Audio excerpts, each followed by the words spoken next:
नमस्कार दोस्तों, चलिए समझते हैं इस वीडियो में बॉटनी के बारे में। बॉटनी का एक चैप्टर होता है प्लांट किंगडम। देखिए, इससे पहले वाली वीडियो में हमने आपको प्लांट टिश्यू के बारे में पढ़ा दिया था। हमने प्लांट के जो टिश्यू थे वो आपको बता दिए थे।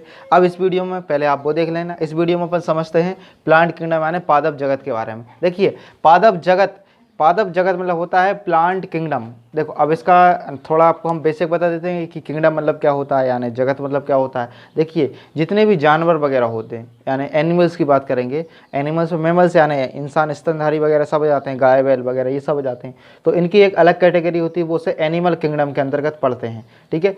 अब इसी प्रकार जो एनिमल किंगडम होते हैं वो टोटल 10 फाइलम यानी 10 किंगडम होते हैं। तो उनकी चर्चा हम जूलॉजी में कर देंगे। अब यहाँ पर बॉटनी यानी वनस्पति के बारे में पढ़ रहे हैं। वनस्पति मतलब होता है पेड़ पौधे, तो यहाँ पादप मतलब पेड़ पौधों के बारे में यहाँ पर चर्चा करेंगे। तो इनकी भी अलग अलग कैटेगरी होती है। कुछ पेड़ पौधे ऐसे होते हैं जो पहाड़ों पर उगते हैं, कुछ पेड़ पौधे जमीनों पर उगते हैं, कुछ पेड़ पौधे बोल सकते हैं पानी में उगते हैं। तो अलग अलग कैटेगरी होती है पेड़ पौधों की। वो अलग अलग जगह रहना पसंद करते हैं, अलग अलग जगह उगना पसंद करते हैं। तो इन्हीं सब के बारे में चर्चा करते हैं भाई, कि जो पेड़ पौधे होते हैं वो अलग अलग जगह क्यों उगते हैं, क्या कारण है कि वो अलग अलग जगह उगते हैं, या उनमें कुछ विशेषता पाई जाती है क्या। अब मान लीजिए कोई पेड़ है जो कि अब जैसे एप्पल वगैरह, ये कहाँ पर उगते हैं, जम्मू कश्मीर में, अपने यहाँ एमपी वगैरह में नहीं उगते या यूपी में वगैरह में नहीं उगते। तो इनकी कैटेगरी अलग होती है। तो ये ऐसा क्यों होता है कि उनमें कुछ ना कुछ तो चेंजेस रहेंगे। जो अपने यहाँ पर पेड़ पौधे उगते हैं उनमें भी चेंजेस रहेंगे। तो इन्हीं चेंजेस के बारे में यहाँ पर चर्चा करते हैं। उसी को बोलते हैं प्लांट किंगडम यानी पादप जगत। तो पादप जगत में किस चीज़ के बारे में पढ़ते हैं कि प्लांट की जो अलग अलग कैटेगरी होती है उनके बारे में यहाँ पर चर्चा करते हैं। तो चलिए, आप समझ गए होंगे क्या क्या पढ़ना है अपन को। इसमें पढ़ने क्या वाले हैं अपन, इसमें सिर्फ इतना पढ़ने वाले हैं कि जो ऐसे पेड़ पौधे जो पहाड़ों पर उगते हैं या ऐसे पेड़ पौधे जो जमीन पर उगते हैं उनमें क्या डिफरेंसेस होता है, या ऐसे पेड़ पौधे होते हैं जिनके बीज नहीं होते या जिसमें बीज यानी फूल पुष्प पाए जाते हैं, इन सब के बारे में चर्चा करते हैं। तो देखिए, यहाँ पर प्लांट किंगडम को दो भागों में बांटा जाता है, क्रिप्टोगैमस और एक होता है फेनरोगैमस। क्रिप्टोगैमस, ठीक है, आप इनको 2-4 बार बोलेंगे जब ये आपको नाम याद होंगे। थोड़े टिपिकल वर्ड होते हैं, लेकिन टिपिकल इसलिए होते हैं क्योंकि अपन उनसे फैमिलियर नहीं होते। जिस दिन आप इनसे फैमिलियर यानी परिचित हो जाएंगे तो आपको ये टिपिकल नहीं लगेंगे। एक होता है क्रिप्टोगैमस यानी जिसे हिंदी में बोलते हैं अपुष्पोद्भिद। एक होता है फेनरोगैमस यानी पुष्पोद्भिद। देखिए, अब हिंदी में आपको स्पष्ट रूप से समझ में आ रहा होगा अपुष्पोद्भिद। अपुष्पोद्भिद मतलब मतलब होता है नहीं, पुष्प मतलब होता है फूल, ठीक है, और भिद मतलब जिनमें खिलना या निकलना। तो ऐसे पेड़ पौधे जिनमें पुष्प यानी फूल नहीं निकलते उन्हें बोलते हैं अपुष्पोद्भिद। क्या बोलते हैं उन्हें? अपुष्पोद्भिद। इंग्लिश में तो क्रिप्टोगैमस बोलते हैं, क्रिप्टोगैमस, ठीक है, अपुष्पोद्भिद। हिंदी में समझ गए होंगे अपुष्पोद्भिद यानी अपुष्पोद्भिद। तो क्रिप्टोगैमस, देखिए कभी कभी डायरेक्ट आपके एग्जाम में पूछ लेता है क्रिप्टोगैमस कैसे वनस्पतियां होते हैं। ऑप्शन में रहेंगे जिनमें फूल उगते हैं, जिनमें बीज नहीं होते, या जिनमें आप बोल सकते हो कि बीज पुष्प ये सब चीज़ें नहीं होती। तो ये आपसे कई बार क्वेश्चन आता है। तो क्रिप्टोगैमस ऐसे वनस्पतियां होती हैं, ऐसे पेड़ पौधे होते हैं जिनमें फल पुष्प तथा बीज नहीं पाए जाते। क्या क्या नहीं पाए जाते? फल पुष्प तथा बीज। फल हम यहाँ पे लिख देते हैं, फल पुष्प तथा बीज, ठीक है, ये तीनों चीज़ें इनमें नहीं पाई जाती अपुष्पोद्भिद में, ठीक है। फल पुष्प तथा बीज नहीं पाए जाते उन्हें बोलते हैं अपुष्पोद्भिद कहा जाता है। अपुष्पोद्भिद किन्हें कहा जाता है? जिनमें फल पुष्प तथा बीज नहीं पाए। आप बोलोगे देखो फूल भी नहीं उगेगा। जब फूल नहीं उगेगा तो क्या बताइए, फूल मतलब पुष्प, फूल नहीं उगेगा तो उसमें फल लगेगा क्या? फल नहीं लग सकता। जब फल नहीं लगेगा तो क्या उसमें बीज होगा? क्या नहीं होगा। तो अपुष्पोद्भिद यानी इनमें ना तो फल पाए जाते हैं, ना फूल उगते हैं, ना बीज उगते हैं। ये समझेगा होगा। अब इसका जस्ट अपोजिट होता है फेनोरगैमस यानी पुष्पोद्भिद। यानी इसका मतलब ये हुआ कि पुष्पोद्भिद, नाम से समझ में आ रहा है, पुष्पोद्भिद। पुष्प मतलब जिनमें फूल खिले। अब जिसमें फूल उगेगा तो ये मान के चलिए उसमें फल लगेगा, ठीक है। फल क्या होते हैं? अंगूर, ये अंगूर होते हैं, आम होते हैं, ये क्या फल है। पुष्प मतलब फूल, तो जानते होंगे। तो पुष्प, जिनमें पुष्प उगेंगे उनमें फल लगेंगे, और जैसे उसमें फल लगेंगे उसके अंदर बीजा होता है। बीजा यानी गुठली। जैसे आम को हम एग्जाम्पल ले लें तो आम में पहले क्या लगते हैं? पुष्प लगते हैं, आम की मोर आती है। फिर उसके बाद क्या होता है? उसमें फल लगते हैं, और फल के अंदर क्या होता है? बीजा होता है, और बीजा ही क्या करता है? नई प्रजाति को जन्म देता है, नई प्रजाति को जन्म देता है। तो पुष्पोद्भिद यानी ऐसे पेड़ पौधे जिनमें फल पुष्प तथा बीज ये तीनों चीज़ें पाए जाएंगे, वो फेनोरगैमस में आएंगे। जिनमें ये तीनों चीज़ें नहीं पाई जाएंगे वो क्रिप्टोगैमस में आएंगे। आप आसानी समझ लो। लेकिन एग्जाम में दिक्कत ये होती है, गलत करके इसलिए आ जाते हैं बच्चे क्योंकि अपुष्पोद्भिद हिंदी में देते ही नहीं है वहाँ पर। अपुष्पोद्भिद आएगा तो मार क्या जाएंगे, अपुष्पोद्भिद समझ आ रहा है, फल पुष्प तथा बीज नहीं होते, ये पुष्पोद्भिद, लेकिन ये इंग्लिश में ही देता है क्रिप्टोगैमस फेनोरोगैमस। वहाँ पर कंफ्यूज जाते हैं भैया क्रिप्टोगैमस क्या होते हैं, फेनोरोगैमस क्या होते हैं, तो आप थोड़ा इसे ध्यान रखेंगे। क्रिप्टोगैमस यानी जिनमें फल पुष्प तथा बीज नहीं पाए जाते, और पुष्पोद्भिद यानी जिनमें फल पुष्प तथा बीज पाए जाते हैं, जिन्हें फेनोरोगैमस कहा जाता है। अब आप इन दोनों में डिफरेंशिएट समझ गए होंगे, इन दोनों में अंतर क्या होता है आप अच्छे से समझ गए होंगे। इतना समझ में आया आपको। चलिए अब आगे समझते हैं कि क्रिप्टोगैमस को कितने भागों में बांटते हैं। देखिए किसी भी चीज़ को पढ़ने के लिए देखो, जैसे अगर आप इससे पढ़ेंगे क्रिप्टोगैमस फेनोरोगैमस, आपको पल्ले ही नहीं पड़ रहा, आपको समझ में नहीं आ रहा कि भाई इसमें है क्या चीज़।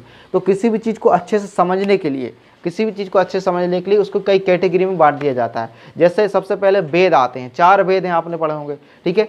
4 वेद जैसे सामवेद, यजुर्वेद, अथर्ववेद, ठीक है। इनको पढ़ने के लिए, ऋग्वेद वगैरह, इनको पढ़ने के लिए आप ऋग्वेद वगैरह आपको स्पष्ट रूप समझ में नहीं आएंगे, लेकिन आपको इनको समझना है तो क्या करेंगे, इनके उपवेद पढ़ लिए जाते हैं। इनके क्या पढ़ लिए जाते हैं, उपवेद पढ़ लिए जाते हैं। ठीक वैसे ही क्रिप्टोगैमस, अब ये तो आपको समझ में नहीं आ रहा भाई क्या है फाइलम, तो इसको समझने के लिए आप क्या पढ़ते हैं, इनके जो सब फाइलम होते हैं, जैसे थैलोफाइटा, ब्रायोफाइटा, टेरिडोफाइटा, इनको पढ़ना पड़ता है। आप जैसे इनको पढ़ेंगे तो आपको इस पर रूप से समझ में आने लगा भाई अपन किस चीज़ की बात कर रहे हैं, किस चीज़ की बात कर रहे हैं। तो समझ में आ गया क्रिप्टोगैमस, पुष्पोद्भिद और अपुष्पोद्भिद और पुष्पोद्भिद, ये दोनों चीज़ें। अब इसके देखते हैं, अब इसकी कैटेगरी देखते हैं। क्रिप्टोगैमस को 3 भागों में बांटते हैं, Thallophyta, bryophyta, pteridophyta. Thallophyta English में ही पढ़ें, THALLOPHYT, Thallophyta, bryophyta, pteridophyta, P से इसकी स्पेलिंग शुरू होती है, PTE, टेरिडोफाइटा। तो थैलोफाइटा, ब्रायोफाइटा, टेरिडोफाइटा, हम बार बार इसलिए बोल रहे हैं ताकि आप इसको परिचित हों, आप बार बार बोलेंगे इन नामों को जब भी आप इनको समझ पाएंगे, ठीक है। तो थैलोफाइटा, ब्रायोफाइटा, टेरिडोफाइटा। अब समझते हैं एक एक के बारे में। देखिए थैलोफाइटा जो होता है ये वनस्पति जगत का, यानी आप वनस्पति जगत पढ़ रहे हैं, यानी प्लांट किंगडम के बारे में पढ़ रहे हैं, तो प्लांट किंगडम का सबसे बड़ा फाइलम, सबसे बड़ा संघ कौन सा होता है, तो थैलोफाइटा होता है। आप बोलोगे क्यों होता है, हमको प्रूव करके दिखाओ। तो भैया देखो, थैलोफाइटा में आते हैं आपके बैक्टीरिया, क्या आते हैं, जीवाणु आते हैं। थैलोफाइटा में आपके आते हैं एल्गी, और थैलोफाइटा में आता है कवक, फंगस। एक और आता है इसमें लाइकेन आता है, जिसे सेक कहा जाता है, लाइकेन वगैरह भी इसी में आता है। तो आप खुद आप कल्पना करो भाई, बैक्टीरिया की अपनी अलग प्रजाति, बैक्टीरिया के बारे में अलग से पढ़ाएंगे, यहाँ पर नहीं पढ़ाएंगे क्योंकि फिर वीडियो क्या ज़्यादा लॉन्ग हो जाएगी। बैक्टीरिया के बारे में अलग से पढ़ाएंगे। बैक्टीरिया अपने आप में बहुत बड़ा होता है, इसमें भी रिप्रोडक्शन होता है, इसमें भी कई चीज़ें होती हैं, ठीक है, इसमें कई बीमारियाँ होती हैं, तो वो अलग से चर्चा करेंगे। तो सोचो आप थैलोफाइटा में क्या आ रहा है, बैक्टीरिया आ रहा है, बैक्टीरिया की अलग ही कैटेगरी होती है। उसके बाद एल्गी आती है, एल्गी मतलब शैवाल वगैरह, इनके बारे में चर्चा करेंगे क्या होती हैं, तो ये भी अपने आप में बड़ी कैटेगरी होती है। तीसरा होता है कवक, यानी फंगस, फंगस भी अपने आप में बहुत बड़ी होती है। फफूंद, फफूंद ऐसे फफूंद बोला जाता है, ये रोटी वगैरह ब्रेड वगैरह होता है ना उस पर जम जाती है, चर्चा करेंगे फर्दर वीडियो में। तो आप खुद सोचो यार इतनी चीज़ें आ रही हैं थैलोफाइटा में, तो सबसे बड़ा संघ तो यही होना चाहिए। तो भैया क्रिप्टोगैमस में सबसे बड़ा संघ क्या होता है, थैलोफाइटा होता है, जीवाणु, शैवाल, बैक्टीरिया। अब आप बोलोगे भाई जीवाणुओं में क्या, जीवाणुओं में बताओ फूल उगते हैं क्या जीवाणु, आप खुद बताओ। बैक्टीरिया, देखो बैक्टीरिया को कभी भी देखो, बैक्टीरिया छोटा जीव होता है, माइक्रोस्कोप, ये जीव इससे देखो सूक्ष्म जीव कहा जाता है इसे, हालांकि ये बॉटनी के अंतर्गत आता है। तो बैक्टीरिया एक प्रकार का पौधा होता है, ना कि आप इसे बोल सकते भाई छोटे मोटे कीड़े मकोड़े। कीड़े मकोड़े कैटेगरी में नहीं आता है, किस में आता है, देखो प्लांट किंगडम यानी पादप, मतलब बैक्टीरिया एक प्रकार का पौधा है, ना कि बैक्टीरिया एक प्रकार का बोल सकते हो सूक्ष्म जीव, ठीक है, सूक्ष्म जीव में आता है हालांकि। तो ये क्या होते हैं, ये छोटे छोटे जीव होते हैं जो कि अंदर जाके लंग्स वगैरह में जम जाते हैं, तो वहाँ पर बीमारी फैलाते हैं। बीमारी वाले चैप्टर में चर्चा करेंगे, वहाँ पर कौन कौन सी बीमारियाँ होती हैं, जैसे ट्यूबरक्लोसिस, माइकोबैक्टीरियम ट्यूबरक्लोसिस, टीबी की बीमारी, तो ये सब बैक्टीरिया होते हैं, वहाँ पर जम जाते हैं। तो सबसे बड़ा संघ कौन सा होगा, थैलोफाइटा। अब बताओ क्या थैलोफाइटा में फल, पुष्प तथा बीज रहेंगे क्या, नहीं रहेंगे, ओबियसली बात नहीं रखी भैया, ये इसी की कैटेगरी है। अब बताओ बैक्टीरिया में क्या ये सब होते हैं क्या, नहीं होते। एल्गी में होते हैं क्या, नहीं, किसी में थोड़े बहुत, फल पुष्प तो नहीं होते, हाँ हरे कलर की होती है एल्गी। कवक यानी फफूंद में भी नहीं होते, ये सब चीज़ें इसमें नहीं पाई जाती। तो आपसे पूछेगा सबसे बड़ा संघ कौन सा है, तो ये क्रिप्टोगैमस का थैलोफाइटा क्या है, सबसे बड़ा संघ होता है। सबसे बड़ा समूह कौन सा होता है, समूह यानी संघ यानी ग्रुप कौन सा होता है, थैलोफाइटा। इसमें क्या कंडक्टिंग टिश्यू पाए जाते हैं क्या, कंडक्टिंग टिश्यू। अब आप बोलोगे भैया ये क्या है कंडक्टिंग टिश्यू, कंडक्टिंग टिश्यू यानी मतलब क्या होता है, तो कंडक्टिंग टिश्यू मतलब होता है संवहनीय ऊतक, संवहनीय ऊतक यानी कंडक्टिंग टिश्यू को आप बोल सकते हो कि जाइलम फ्लोएम। अब बताओ ये जाइलम फ्लोएम, इससे पहले वाली वीडियो में हम आपको अच्छी तरीके से बता चुके हैं जाइलम फ्लोएम के बारे में कि जाइलम का काम क्या होता है, फ्लोएम का काम क्या होता है। अब आप बोलोगे भैया कि इसमें कंडक्टिंग टिश्यू यानी जाइलम फ्लोएम नहीं पाए जाते, तो ऑब्वियसली बात है इनमें पानी वगैरह की कोई व्यवस्था नहीं होगी, ना तो पानी ऊपर जाएगा ना ही खाना पीना जाएगा। तो सही बोल रहे हैं आप, ठीक है। तो इनमें ना तो पानी की व्यवस्था होती है, ना ही देखो भैया जब पानी नहीं रहेगा तो इनमें फल पुष्प तथा बीज होंगे क्या? आप बोलोगे जी पानी वगैरह की व्यवस्था नहीं है, पुष्प वगैरह नहीं निकल रहा है, तो इसको पहले प्लांट की कैटेगरी में क्यों रखा है? इसको जीव की कैटेगरी में रख सकते हैं। देखो ये प्लांट की कैटेगरी में इसलिए रखा है कि इसके अंदर पानी वगैरह ऐसा कोई व्यवस्था नहीं होती, लेकिन इसके अंदर छोटे छोटे राइजोट्स पाए जाते हैं। क्या पाए जाते हैं? राइजोट्स, ठीक है। अब देख जैसे ये पेड़ है, इसके अंदर छोटी छोटी गठाने पाई जाती हैं जिन्हें नोट्स या राइजोट्स कहा जाता है। ये राइजोट्स जो होते हैं इन्हीं के सहारे क्या करते हैं, पानी वगैरह को ले सकते हैं। हालांकि ये प्लांट की कैटेगरी में ही आते हैं आपकी ये सारी चीज़ें, ठीक है। तो इनमें छोटे छोटे राइजोट्स पाए जाते हैं इन सभी चीज़ों में, थैलोफाइटा में। तो इसमें कंडक्टिव टिश्यू नहीं पाए जाते, यानी जाइलम फ्लोएम नहीं पाए जाते, इनमें पूर्णतः अभाव होता है। और सबसे बड़ा समूह कौन सा होता है? थैलोफाइटा। इनके बारे में चर्चा अपन अलग से करेंगे, अभी ये नहीं समझते। दूसरा होता है ब्रायोफाइटा।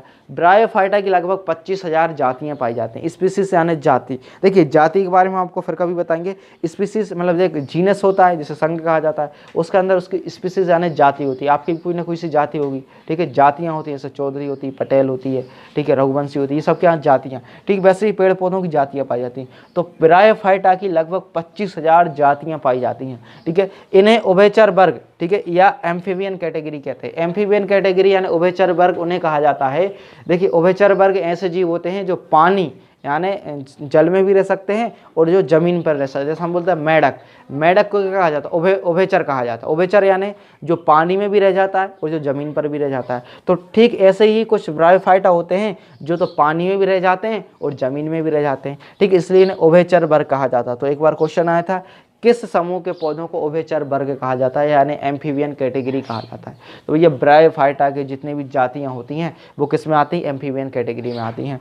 अब इसके बाद आपसे पूछेगा सबसे पहले पृथ्वी पर कौन से जीव आए? तो सबसे पहले पृथ्वी पर ब्रायोफाइटा जीव आए। कौन सा जीव आए? ब्रायोफाइटा जीव। ब्रायोफाइटा ही सबसे पहले आए। इसमें आती है मॉस यानी काई आती है। मॉस आपने अक्सर देखी होगी, मॉस कैसी होती है? तो मॉस वगैरह किस में आती है? आप इस इमेज में देख सकते हैं, मॉस मतलब काई टाइप की होती है। सबसे पहले पृथ्वी पर काई होगी। देखो जहाँ कहीं भी पानी रहता है वहाँ पर काई उग जाती है। तो काई किस में आती है? इसी में आती है। तो पृथ्वी पर सबसे पहले कौन आए? सबसे पहले मॉस आए, ठीक है। या आप बोल सकते हो ब्रायोफाइटा ही सबसे पहले पृथ्वी पर आया। इसका एक और एग्जांपल है ब्रायोफाइटा का, जिसे बोलते हैं स्फैग्नम मॉस। क्या कहा जाता है? Sphagnum moss. स्फैग्नम मॉस क्या करता है? अपने भार से, यानी इसका वजन जितना भी है उस वजन से 17 गुना अधिक क्या कर सकता है? ये पानी को सोख सकता है। तो जैसे आप इसी को देखकर हगीज बनाई गई। हगीज जानते हैं आप, जो बच्चों को पहनाते हैं हगीज, जैसे बच्चा पेशाब वगैरह कर लेता है तो हगीज पहना देते हैं, तो उसी में पूरा मतलब सोख लेता है, ठीक। वैसे ही स्फैग्नम मॉस होता है। ये आप इतना बड़ा स्फैग्नम मॉस ले लीजिए 1 किलो का, ठीक है। 1 किलो का स्फैग्नम मॉस ले लीजिए, बिल्कुल गद्दा टाइप का होता है। लेने के बाद उसमें मतलब बोल सकते हो 17 लीटर पानी सोख लेगा, यानी 17 लोग उसमें यूरिन वगैरह कर देंगे तो पूरी सोख लेगा वो, ठीक है। तो स्फैग्नम मॉस जो होता है वो अपने भार से 17 गुना अधिक, 17 से 18 गुना अधिक क्या कर सकता है? पानी को सोख सकता है। तो वो किसी में आता है ब्रायोफाइटा। इसी को देखकर हगीज वगैरह बनाई गई। हगीज भी क्या करता है? यूरिन को सोख लेता है। बच्चा वगैरह यूरिन करता है उसको सोख लेता है, ठीक है। स्फैग्नम मॉस समझ गए। इसके लिए स्फैग्नम मॉस का उपयोग जो माली होते हैं, माली एक बार क्वेश्चन आया था, किस चीज़ का उपयोग माली पेड़ पौधों को एक जगह से दूसरी जगह ले जाने में करते हैं? तो स्फैग्नम मॉस का। स्फैग्नम मॉस क्या होता है? देखिए अब हमें बता दिए पानी सोख लेता है, मतलब अगर 1 किलो स्फैग्नम मॉस जो माली होता है वो 1 किलो स्फैग्नम मॉस ले जाएगा, कितना पानी सोख लिया उसने? 17 किलो पानी सोख लिया। अब दूसरे पेड़ पौधे उसी के साथ रख देंगे, स्फैग्नम मॉस से दूसरे पेड़ पौधे रख देंगे और उसको एक स्थान से दूसरे स्थान ले जाएगा, ताकि जितने पेड़ पौधे हैं वो पानी क्या कर सकते? सोख सकते, क्योंकि उसके पास 17 किलो ज़्यादा पानी है। तो माली क्या करते हैं? इसी पानी को, ठीक है, इसी पानी से मतलब पेड़ पौधों को बचाने के लिए इस स्फैग्नम मॉस का उपयोग करते हैं। तो माली एक जगह से दूसरी जगह पेड़ पौधों को ले जाने के लिए किसका उपयोग करते हैं? स्फैग्नम मॉस का। स्फैग्नम मॉस का इसका एग्जांपल है ब्रायोफाइटा का। साथ साथ ब्रायोफाइटा के कई और एग्जांपल होते हैं जो कई तरह के उपयोग में काम आते हैं। जैसे जो सीनरी वगैरह होती हैं उसमें भी इनको सजाने में काम आते हैं। पैकिंग में जो मटेरियल वगैरह होता है उसको पैक किया जाता है, उसमें भी काम आते हैं। घर की सजावट वगैरह भी किससे की जाती है? ब्रायोफाइटा से की जाती है। तो ये अलग अलग इनकी कैटेगरी होती है, वो अलग अलग तरीके से इनको सजावट के कई जगह मतलब ये कई जगह इसमें काम आते हैं, ठीक है। अब आप ब्रायोफाइटा समझ गए होंगे। लास्ट होता है टेरिडोफाइटा। क्या होता है? टेरिडोफाइटा। टेरिडोफाइटा जो होता है इसमें क्या होता है? इसमें कंडक्टिंग टिश्यू यानी इसमें जाइलम फ्लोएम का धीरे धीरे विकास होने लगता है और इस प्रकार के पेड़ पौधे आपको जंगलों, जो जंगल होते हैं फॉरेस्ट, वहाँ पर देखने को मिलते हैं। और साथ ही साथ जो टेरिडोफाइटा होता है वो आपको नमी एवं छायादार स्थानों पर भी उगने को देखते जाते हैं। तो टेरिडोफाइटा जो नमी वाले स्थान होते हैं, जो नमी मतलब मॉइस्चर, जहाँ पर नमी ज़्यादा रहती है, जहाँ पर पानी की मात्रा क्या रहती है? ज़्यादा रहती है, वहाँ पर आपको क्या देखेंगे? टेरिडोफाइटा देखने को मिलेंगे। तो आप इसको समझ गए होंगे। ठीक है। अब आप ये बस इतना ही समझना है इसमें फिलहाल, अभी हम आपको ये अलग से बताएंगे, ये अलग वाले वीडियो में बताएंगे। तो क्रिप्टोगेमा समझ होंगे। अपुष्पोद्भिद, एक और बार बता देते हैं रिपीट करके, अपुष्पोद्भिद यानी जिनमें फल, पुष्प तथा बीज नहीं पाए जाते। इसमें आता है थैलोफाइटा। सबसे बड़ा संघ कौन सा है? थैलोफाइटा। इसके अंदर क्या आते हैं? बैक्टीरिया, एल्गी, फंगस और लाइकेन वगैरह आते हैं। सबसे बड़ा संघ है। इनमें के कंडक्टिंग टिश्यू जाइलम फ्लोएम पाए जाते हैं? नहीं पाए जाते, पूर्णतः अभाव होता है। किसमें फल, पुष्प तथा बीज नहीं पाए जाते? क्रिप्टोगेमस में नहीं पाए जाते। अब दूसरा होता है आपका ब्रायोफाइटा। इसका एग्जांपल क्या है? स्पेगनामोस, अपने भार से 17 गुना अधिक पानी सोख लेता है। 25,000 स्पीसीज है इसके अंतर्गत। पृथ्वी पर सबसे पहले कौन आए? सबसे पहले पृथ्वी पर कौन आए? ब्रायोफाइटा आए, ठीक है। इनमें से कौन आता है? मोस। इसका एग्जाम्पल क्या है? मोस है। टेरिडोफाइटा यानी ये नमी एवं जंगली एवं छायादार स्थानों पर उगते हैं, ठीक है। कहाँ पर उगते हैं? जो नमी एवं छायादार स्थानों पर उगते हैं वो इसमें आते हैं, ठीक है। समझ गए होंगे। अब अगला समझते हैं अपन इसके बारे में। देखिए दूसरा होता है फेनोरगेमस यानी पुष्पोद्भिद। इसमें आपके आते हैं जिम्नोस्पर्म और एंजियोस्पर्म। जिम्नोस्पर्म यानी और एंजियोस्पर्म। देखो जिम्नोस्पर्म जो होते हैं जो नग्न बीजी पौधे होते हैं, एक होते हैं आवृत बीजी। देखो अब पुष्पोद्भिद नाम से समझ में आ रहा है, इनमें क्या उगेंगे? पुष्प उगेंगे। पुष्प मतलब इनमें फल, पुष्प तथा बीज ये रहेंगे। इसमें आते हैं जिम्नोस्पर्म और एंजियोस्पर्म। जिम्नोस्पर्म यानी नाम से ही समझ में आ रहा है जिम्नोस्पर्म, हिंदी में बोलते हैं नग्न बीजी, यानी इनकी जो बीजा रहेगा, ठीक है। देखो बीज जो रहता है, ठीक है। देखो पेड़ जो उगता है, फल होता है। सबसे पहले आम हम एग्जांपल लेते हैं, सबसे सिंपल आपका होता है आम होता है। आम को आपने देखा होगा, आम की जो गुठली होती है वो गुठली क्या होती है? बीजा होती है। यही बीजा क्या करता है? अगली प्रजाति, आप गुठली, आम की गुठली को लगा देंगे तो नया पेड़ उग जाएगा, नया पेड़ उग जाएगा। तो इस जो बीज होता है, बीज को सुरक्षा देने का काम, गुठली को सुरक्षा कौन दे रहा है? तो आम की जो गुठली होती है उसको सुरक्षा देता है उसका फल, जो बाह्य फल भित्ति होती है उसकी वो सुरक्षा देने का काम करती है। तो अब बताओ ऐसे पेड़ पौधे जिनमें, ठीक है, जो जिम्नोस्पर्म होते हैं, इनका जो बीजा रहेगा वो कैसा रहेगा? नग्न बीजी यानी उघारा। नंगा जानते हो? नंगा मतलब होता है उघारे। तो ऐसे बीज जिनके जो बीजा रहेगा वो अंदर रहेगा, लेकिन इसके बाहर कोई कवरिंग नहीं रहेगी, कोई कवरिंग नहीं रहेगी, वो होते हैं नग्न बीजी पौधे। कौन होते हैं? नग्न बीजी पौधे जिनमें कोई कवरिंग नहीं रहती। एक होते हैं आवृत बीजी पौधे यानी एंजियोस्पर्म। ये क्या होते हैं? आवृत, आवृत मतलब होता है इसको ढक देना, किसी चीज़ को ढक देना, आवरण कर देना।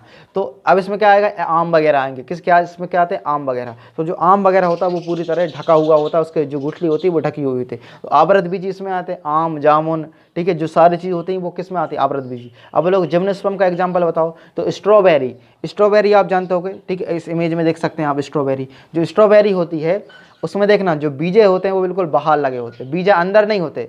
फल के जो फल लगा रहता है उसके बाहर होते हैं, क्या होते हैं? बीजा होते हैं। किसमें होते हैं? जो आपकी जो जिम्नोस्पर्म होते हैं, नग्न बीजी पौधे। तो नग्न बीजी पौधे बताओ, आप खुद बताओ, जो ऐसे पेड़ पौधे जिनको डर रहता है कि उनके बीजा कोई खा जाएगा, ठीक है, तो वो कैसे रहेंगे? वो आवृत बीजी रहेंगे यानी एंजियोस्पर्म रहेंगे, वो पूरी तरह अपने बीजा को ढक लेते हैं। तो अपने यहाँ पर जो पेड़ पौधे उगते हैं जो मैदानी क्षेत्रों में उगते हैं, जिनको ढक लिया जाता है, ठीक है, वो आवृत बीजी यानी एंजियोस्पर्म में आते हैं। और ऐसे पेड़ पौधे जिनको बिल्कुल भी डर नहीं रहता, तो उनका बीजा बिल्कुल बाहर आके झांकने लगता है, कैसा मौसम है, कैसा लग रहा है। तो बताओ क्या जो पेड़ पौधे होते हैं जो पहाड़ों पर उगते हैं, क्या उनको डर रहता है कि उनके बीजा कोई खा जाएगा? नहीं खाएगा, क्योंकि उतनी और पहाड़ पे कौन जाएगा? कोई कुछ जाएगा क्या वहाँ पर? तो जो ऐसे पेड़ पौधे जो पहाड़ों पर उगते हैं वो कैसे होते हैं? नग्न बीजी। उनके जो बीजा होते हैं वो बाहर रहते हैं, पेड़ फलों के बाहर रहते हैं बीजा, ठीक है। उनको कोई डर नहीं रहता, कोई खाने का डर नहीं रहता। लेकिन अपने मैदानी क्षेत्रों में उगते हैं वो आवृत बीजी होते हैं। इनके बीजों को डर लगता है कि इनको कोई खा जाए, इसलिए वो पूरी तरह से कवर अप होता है, उनमें पूरी तरह से कवर करके रखते हैं। तो आवृत बीजी होते हैं एंजियोस्पर्म, एक होता है जिम्नोस्पर्म। दोस्त समझ गए? लेकिन इंग्लिश में ही आते हैं, आपको इंग्लिश में ध्यान रखना है। जिम्नोस्पर्म यानी नग्न बीजी पौधे, इसमें स्ट्रॉबेरी वगैरह आती हैं। एंजियोस्पर्म इसमें जितने पेड़ पौधे आप देखोगे वो सब आवृत बीजी होते हैं, जिनके बीज अंदर रहते हैं।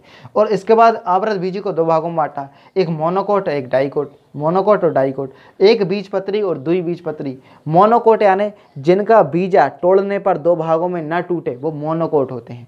जिनका बीजा तोड़ने पर दो भागों में न टूटे वो मोनोकोट होते हैं। जैसे हमने बोला गेहूँ, ठीक है, गेहूँ जो होता है वो मोनोकोट में आता है, एक बीजपत्री में आता है। कैसे? गेहूँ की जो गेहूँ होता है, जो पिसी का दाना होता है, उसको तोड़ के देखिए, क्या दो भागों में टूटेगा? बराबर भागों में नहीं टूटेगा। लेकिन जो वैसे ही चना होता है, चने की दाल करते हैं, चना को कूट के उसकी दाल बनाए, दाल चना होता है 2 भागों में टूट जाता है, वो क्या होता है द्विबीजपत्री यानी डाइकोट होता है। तो ऐसे पेड़ पौधे या ऐसा बीजा जो जिसके 2 भाग हो जाएं, बिल्कुल स्पष्ट रूप से 2 भाग हो जाएं, वो क्या होते हैं डाइकोट यानी द्विबीजपत्री होते हैं। एक होता है मोनोकोट, जिनका बीजा 2 भागों में न टूटे वो क्या होते हैं मोनोकोट होते हैं। तो भैया एक बीजपत्री आप समझ गए होंगे, इसमें गेहूं वगैरह आ जाते हैं, ठीक है, वो इसके 2 भागों में नहीं होते, लेकिन चना वगैरह किस में आता है डाइकोट में आता है। अब आप इसको समझ गए होंगे, ठीक है, आप उम्मीद करते हैं आप इसको समझ होंगे, ठीक है। फर्दर हम आपको अगली वीडियो में इसके बारे में बता देंगे बैक्टीरिया, शैवाल और कवक के